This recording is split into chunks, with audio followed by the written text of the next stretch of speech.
ஆண்டவராகிய இயேசு கிறிஸ்துவின் கிருபையும் சமாதானமும் உங்கள் அனைவரோடும் கூட என்றென்றைக்கும் இருந்ததா. நான் உன்னை விட்டு விலகுவதும் இல்லை, உன்னை கைவிடுவதும் இல்லை என்று சொன்ன நமது ஆண்டவராகிய இயேசு கிறிஸ்து நம்முடனே கூட இருந்து என்றென்றும் நம்மை காண்கிறார். சமாதானமாக இருப்போம். எசேக்கியேல் 21ஆம் அதிகாரம் 1ஆம் வசனம் முதல். கர்த்தருடைய நியாய தீர்ப்பு. கர்த்தர் கொடுக்கும் நீதியான தீர்ப்பு அது எப்படிப்பட்டது? கர்த்தர் இஸ்ரவேலருக்கு கொடுக்கும் தீர்ப்புகளை இந்த வேத பகுதி நமக்கு சொல்லுகிறது. கர்த்தருடைய நீதியின் சுபாவம் இதில் வெளிப்படுகிறது. கர்த்தருடைய கிருபை வெளிப்படுகிறது, அன்பு வெளிப்படுகிறது, இரக்கம் வெளிப்படுகிறது. எல்லாவற்றையும் நாம் பெற்றுக்கொள்கிறோம், விரும்புகிறோம். ஆனால் கர்த்தர் எவ்வளவு இரக்கம் காட்டியும் கிருபையாயிருந்தும் அன்பு கூர்ந்தும் நம்மை ஆசீர்வதித்து வந்தாலும் நம் அக்கிரமத்தை விடாமல் பற்றி கொண்டு மனம் திரும்பவே மாட்டோம் என்று முடிவாக இருந்தால் என்ன நடக்கும் என்பதற்கு இஸ்ரவேலர்கள், அந்த காலத்தில் வாழ்ந்த இஸ்ரவேலர்கள் நமக்கு பாடமானார்கள். அவர்கள் அப்படித்தான் இருந்தார்கள். கர்த்தர் எதை சொன்னாலும், எவ்வளவு சொன்னாலும் நாங்கள் மனம் திரும்ப மாட்டோம் என்று பிடிவாதமாய் இருந்தார்கள்.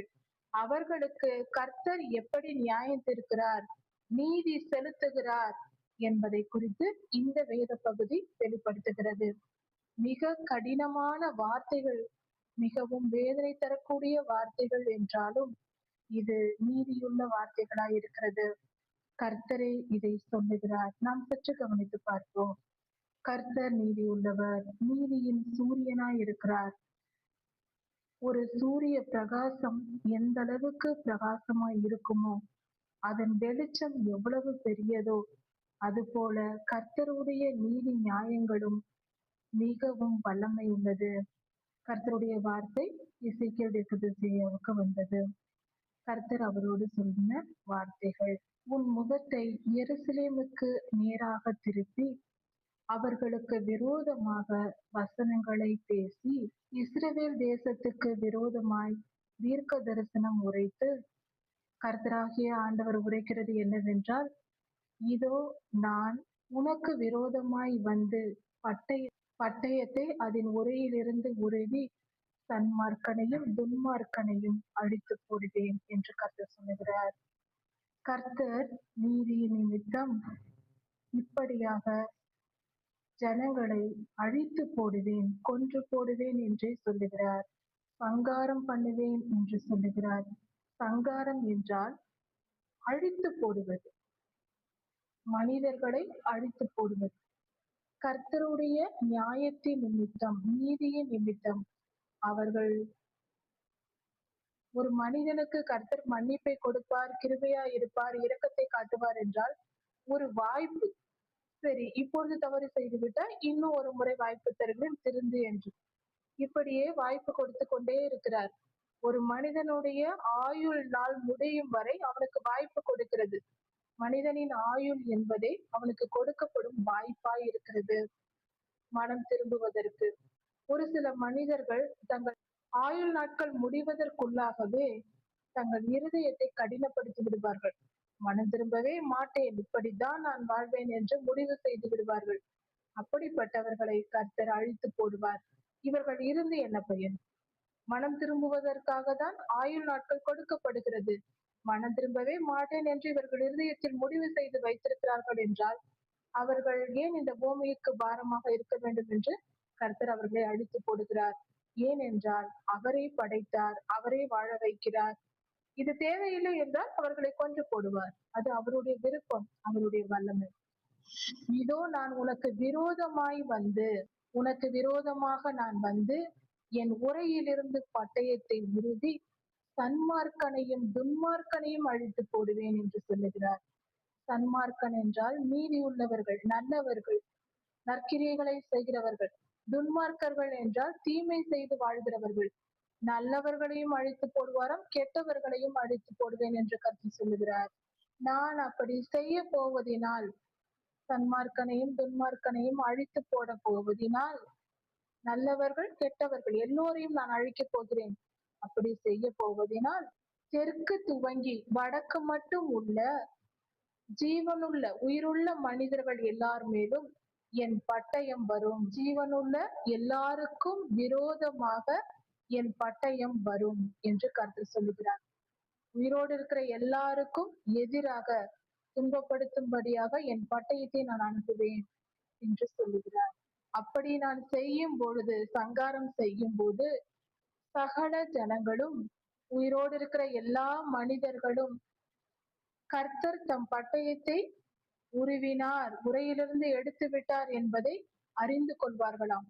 கர்த்தரை அறியாத ஜனங்கள் கூட சொல்லுவார்களாம், இது கடவுளின் செயல், கடவுள்தான் இப்படி எல்லாரையும் அழிக்கிறார் என்று அவர்களே சொல்வார்களாம். கர்த்தரை அறியாத ஜனங்கள் கூட அப்படியாக நான் சங்காரம் பண்ணுவேன் என்று கர்த்தர் சொல்லுகிறார். அது இனி உரைக்குள் திரும்புவதில்லை. கர்த்தர் உரையிலிருந்து எடுத்து விட்டார் அந்த பட்டயத்தை என்றால் அது மீண்டும் உள்ளே வைக்க மாட்டாராம். அது அழித்து கொண்டே இருக்கும். அப்படி நான் செய்ய போவதினால், மனுபுத்திரனே, மனிதனே, உன் இடுப்பு நொறுங்கும்படி பெருமூச்சு விட்டு அழு என்று கர்த்தர் சொல்லுகிறார். அப்படி பெருமூச்சு விட்டு அழும்போது, பெருமூச்சினால் நாம் அழும்போது, என்று பெருமூச்சு விட்டு அழுவோம். அப்படி அழும்போது நம் இடுப்பு நொறுங்கும்படிக்கு, அப்படி என்றால் மிகுந்த ஆழமான துக்கம். நாம் நேசிக்கிறவர்கள், நம் சிறு வயதில் நம்மோடு இருந்தவர்கள், நெருக்கமான உறவினர், நம் குடும்பத்தினர் யாராவது இறந்து விட்டால் நாம் கதறி கதறி அழுவோம். அந்த கதறுதல் அழும்போது நம் இடுப்பெல்லாம் வலிக்கும். அழும்போது இடுப்பு வலிக்கும். அது நம் மிகவும் துன்பப்பட்டு மூச்சு விட்டு அழுவதினால் இடுப்பு பகுதி வலிக்கும். அதைதான் அது போல இடுப்பு நொறுங்கும்படி பெருமூச்சு விட்டு அழு என்று கர்த்தர் சொல்லுகிறார். நீ எது நிமித்தம் இப்படி பெருமூச்சு விடுகிறாய் என்று உன்னை யாராவது கேட்டால், என்று அவர்கள் உன்னை கேட்டால், இஸ்ரவேலர்கள் எசேக்கியேலியாவிடம் வந்து கேட்டால், நீர் ஏன் பெருமூச்சு விடுகிறீர் என்று கேட்டால், துர்ச்செய்தி வருகிறது நிமித்தமே என்று சொல் என்று சொல்லுகிறார். கெட்ட செய்தி வருகிறதே, அதற்காக தான் நான் பெருமூச்சு விடுகிறேன் என்று சொல் என்று எசேக்கியேலியாவிடம் கர்த்தர் சொல்லுகிறார். அப்படிப்பட்ட செய்தி வருவதினால் ஜனங்களுடைய இருதயம் எல்லாம் உருகி போகுமா, கைகள் எல்லாம் தளர்ந்து, இருதயம் உருகி கைகள் எல்லாம் தளர்ந்து போய், சோர்ந்து போய், மனமெல்லாம் தியங்கி, தியங்கி என்றால் மனதில் என்ன நினைப்பது ஏது செய்வது என்று தெரியாத ஒரு மனநிலை, தியங்கி என்று சொல்லும் பொழுது நமக்கு என்ன நினைக்க வேண்டும், என்ன பேச வேண்டும், என்ன செய்ய போகிறோம் என்ற எதுவும் தெரியாது. அப்படிப்பட்ட ஒரு மனநிலை தான் தியங்கி என்று சொல்வது. முழங்கால் எல்லாம் தண்ணீரை போல அலைவு பண்ணும். முழங்கால் எல்லாம் தள்ளாடுமாம்.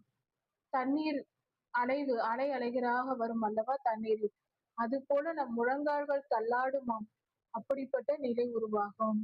இதோ இது வந்து சம்பவிக்கும் என்று கர்த்தராகிய ஆண்டவர் சொல்லுகிறார். நான் சொல்லுகிறேன் என்று நீ போய் சொல், இப்படியெல்லாம் நடக்கும் என்று சொல் என்று எசேக்கியேல் ஐயாவுக்கு கர்த்தர் தீர்க்கதரிசனம் சொல்லுகிறார். மீண்டுமாக கர்த்தர் எசேக்கியேல் ஐயாவினிடம் பேசுகிறார். மனுபுத்திரனே, நீ தீர்க்க தரிசனம் உரைத்து சொல்ல வேண்டியது என்னவென்றால், பட்டயம் இரட்டித்தது, பட்டயம் கூர்மையாக்கப்பட்டது, பட்டயம் கூர்மையாக்கப்பட்டது. பட்டயம் என்றால் மிகப்பெரிய நீண்ட கத்தி, வாள் என்று சொல்வார்கள், யுத்தத்திற்கு பயன்படுத்துகிற வாள். அந்த பட்டயம் கூர்மையாக்கப்பட்டதாம், மிகவும் ஷார்ப்பனாக, கூர்மையாக ஆக்கப்பட்டதாம். அதை பக்குவப்படுத்தி ஷார்ப்பாக வைத்திருந்தார்களாம். அது துளக்கப்பட்டும் இருக்கிறது. அதில் வந்து துரு பிடிக்காமல் மிகுந்த ஷார்ப்பாக, மிக துல்லியமாக, மிக அதாவது துருதுரு பிடிக்காமல் மிக உறுதியாக துளக்கப்பட்டு என்றால் சுத்திகரிக்கப்பட்டு வைக்கப்பட்டிருந்ததாம். மகா பெரிய சங்காரம் செய்வதற்கு அது கூர்மையாக்கப்பட்டது. அதை எதற்கு கூர்மையாக்கினார் என்றால், மகா பெரிய சங்காரம், அநேகம் பேரை அடித்து கொள்ள போகிறார் கர்த்தர். அதற்காக அந்த பட்டயத்தை கூர்மையாக்கி வைத்திருக்கிறாராம். மின்னத்தக்கதாய் அது துளக்கப்பட்டிருக்கிறது. பளபளவென்று மின்னும் அளவுக்கு அதை கழுவி சுத்திகரித்து வைத்திருக்கிறார்கள். சந்தோஷப்படுவோமோ? இதையெல்லாம் பார்த்து சந்தோஷம் வருமா? அது என் குமாரனுடைய கோல் என்று கர்த்தர் சொல்லுகிறார். இது ஆண்டவராகிய இயேசு கிறிஸ்துவின் கோல் என்று சொல்லப்படுகிறது. அது சகல விருட்சங்களையும் அலட்சியம் பண்ணும். எல்லா மரங்களையும் அலட்சியம் பண்ணுமா? அப்படி என்றால் மிகப்பெரிய மரங்களையும் வெட்டி வீழ்த்தக்கூடிய அளவுக்கு மிக உறுதியான, மிக கடினமான பட்டயமாய் இருந்ததாம். அது மிக பலமுள்ள பட்டயம் என்று சொல்லப்படுகிறது. அதை கையாடும்படி அதை கர்த்தர் துலக்க கொடுத்தார். அதை பயன்படுத்துவதற்காக அதை கழுவ கொடுத்தார். அந்த பட்டயம் கொல்லுகிறவன் கையில், அழிக்க போகிறவனுடைய கையில் கொடுப்பதற்காக அது சுத்திகரிக்கப்பட்டது. அது கூர்மையாக்கப்பட்டது. அதற்காகவே அதை கூர்மையாக்கி வைத்திருக்கிறார்கள். ஷார்ப்பாக்கி இருக்கிறார்கள். அது சுத்திகரிக்கப்பட்டதுமாகவும் இருக்கிறது. கழுவப்பட்டு பளபளவென்று சுத்தமாகவும் கூர்மையாகவும் இருப்பதாக சொல்லப்படுகிறது அந்த பட்டயம். மனுபுத்திரனே, நீ ஓலமிட்டு அலறு. பட்டயம் என் ஜனத்தின் மேல் வரும். என் ஜனத்தின் மேல் பட்டயம் வரப்போகிறது. நீ ஓலமிட்டு அலறு என்று கர்த்தர் சொல்லுகிறார். மிக பெரிய அழிவை நான் அனுப்ப போகிறேன். என்னுடைய பட்டயத்தையே நான் அனுப்ப போகிறேன். நீ அலறு என்று கர்த்தர் சொல்லுகிறார். அது இஸ்ரவேல் பிரபுக்கள் எல்லாருக்குள்ளும் வரும். இஸ்ரவேலில் உள்ள பிரபுக்கள் என்றால் மிகப்பெரிய அந்தஸ்தில் இருப்பவர்கள், மந்திரிகள் போன்றவர்கள். மந்திரிகள் போன்ற தேசத்தின் பிரபுக்கள், பெரியவர்களாய் இருப்பவர்கள் மேல் பட்டயம் வரும் என்று கர்த்தர் சொல்லுகிறார். அப்படி வருவதினால் ஜனங்களுக்குள்ளே திகில் உண்டாகி இருக்கும். பிரபுக்கள் எல்லார் மேலும் கர்த்தருடைய கோபம் வரும்போது, அவர்களுக்கு பெரிய தீங்கு வரும்போது, மற்ற பார்க்கிற பொது ஜனங்கள், சாதாரண மனிதர்கள் பயப்படுவார்கள், திகிலடைவார்கள் என்று பொருள். அப்படி வருவதினால் உன் விழாவிலே நீ அடித்துக்கொள் என்று சொல்லுகிறார். உன் விழா என்று சொல்லும்போது இடுப்பின் 2 கைகளுக்கும் கீழே, இடுப்பிற்கு மேலே இருக்கிற பகுதி, அந்த இடத்தில் நீ அடித்துக் கொள்வேன், உன்னுடைய விழாவில் அடித்துக்கொள் என்று சொல்லுகிறார்.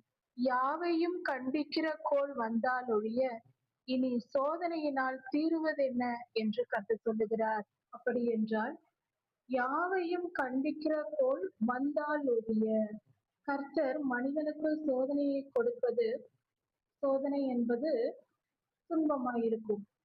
அந்த துன்பத்தை அனுபவிக்கும் போது அந்த மனிதனின் செயல்பாடுகள் திருந்த வேண்டும். ஐயோ, இப்படிப்பட்ட துன்பம் வந்துவிட்டதே, நாம் பாவம் செய்தோம், அது நிமித்தம் இப்படிப்பட்ட துன்பம் வந்துவிட்டது என்று அந்த மனிதன் மனம் திரும்பினால் அதற்கு ஒரு பலன் உண்டு.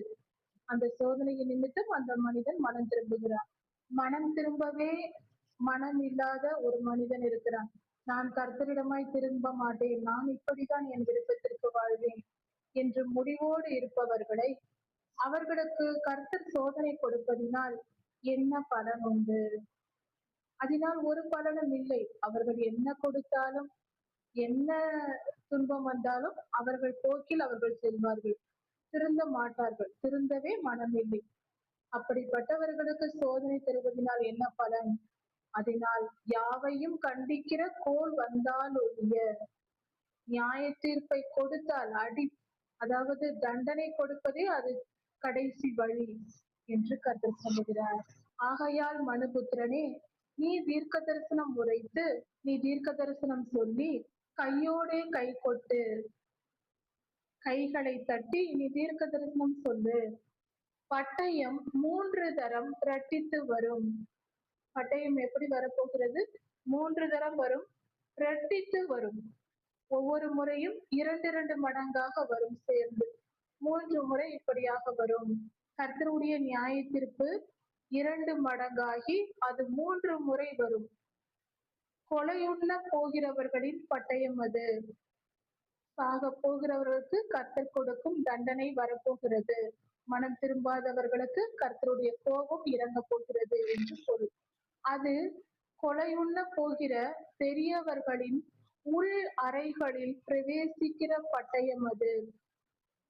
பெரியோர்கள், அவர்கள் இஸ்ரவேலின் பெரியோர்களாய் இருந்தவர்கள், அவர்களுடைய உள்ளறைகளில் பிரவேசிக்கும் பட்டயமாம்.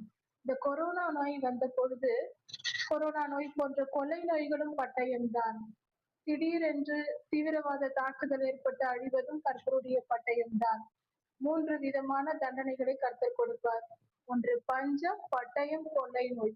இந்த 3ம் கர்த்தருடைய நியாய தீர்ப்பாய் வரும். கர்த்தரின் பட்டயம் என்றால் இந்த 3.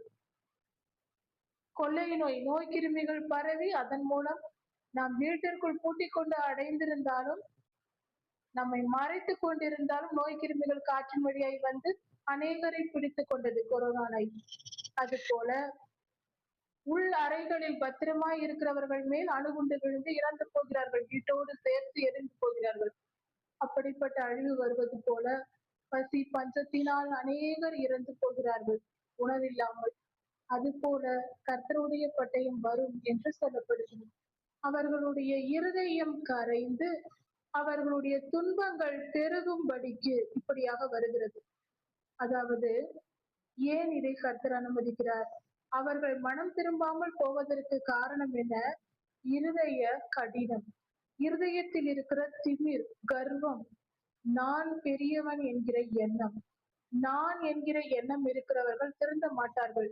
நான் இப்படிதான், நான் இப்படிதான் வாழ்வேன், நான் இப்படிதான் இருப்பேன், என்னை போல யாரும் இல்லை என்ற எண்ணம் இருக்கிறவர்கள், நான் உயர்ந்தவன் என்கிற எண்ணம் இருக்கிறவர்கள் அப்படிதான் இருப்பார்கள். அது இருதயத்தின் கடினத்தன்மை. பாறை போல இறுகின இருதயம்தான் அப்படி இருக்கும், கல்லை போல. வேதம் சொல்லுகிறது நமக்கு, கல்லான இருதயத்தை எடுத்து போட்டு சதையான இருதயத்தை தருவேன் என்று நம்முடைய ஜனங்களுக்கு சொல்லுகிறார். ஆனால் மனம் திருந்தாதவர்கள், அவர்களுடைய இருதயம் எப்படி இருக்கும்? கல்லை போல பாறை போல இறுகி கிடக்கும். அந்த இருதயமும் கரைந்து போகுமாம்.